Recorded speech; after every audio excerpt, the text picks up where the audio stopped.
Nostalgiacore. Nostalgiacore is an aesthetic involving nostalgia and archived history. If you found your way to my YouTube channel or my social media accounts, you probably find yourself regularly scrolling through the world of Nostalgiacore. Growing up in the late 90s and early 2000s, I grew up in what is now considered a very iconic era. And it is, don't get me wrong. Last week, I covered probably the biggest staple in my toy box, Barbie. And this week, I tackle some of the video games I played regularly. I'll start with the older system, the Nintendo 64. On September 26, 1996, the Nintendo 64 was available for sale in North America. According to Wikipedia, it was the last major home console to use cartridges as its primary storage format until the Nintendo Switch in 2017. This was the system I remember playing first. I remember this very, very vividly, specifically the controller, because if you ever played with that controller, you know how weird it was. The game I remember playing regularly was Donkey Kong 64. Here we go.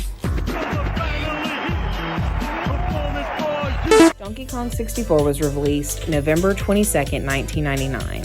I would turn 6 the following December. My dad and I spent countless hours on this game. I would come visit on the weekends with new areas to explore because he would play during the week.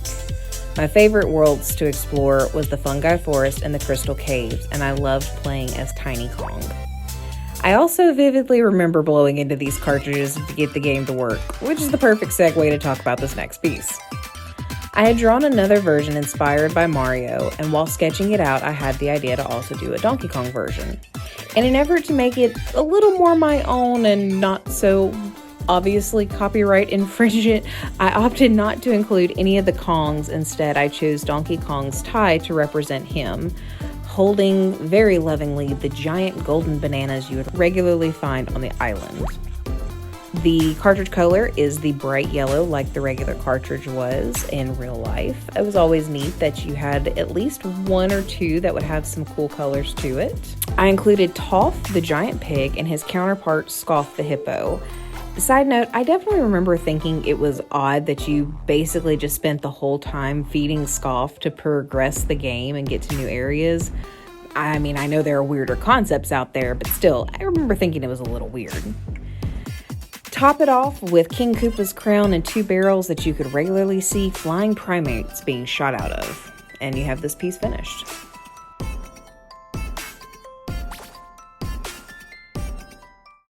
The next piece of the video is actually a tribute to Mario, specifically the game I played most often on my Game Boy Advance SP, Super Mario Advance 4, Super Mario Bros. 3.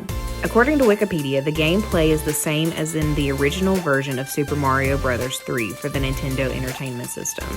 Players take control of either Mario or Luigi, adventuring through 8 kingdoms of the Mushroom World to defeat the 7 Koopa kids and Bowser. This game actually belonged to my little sister, but we would tag team this regularly to progress. I remember World 2 the most because I think that's where we would get stuck on one level and go to another save file and just replay all the ones we had already played until we eventually could progress on through. I really like how this piece came out. I've actually drawn this twice before. I actually used the Paper Mario style for Mario himself. It's another game that I never got to play, but I watched someone play it almost to completion and really liked what I saw. And that's the end of the video. I hope you guys enjoyed these two pieces that I came out with and the little snippet of the Mario cartridge to go alongside the Donkey Kong cartridge.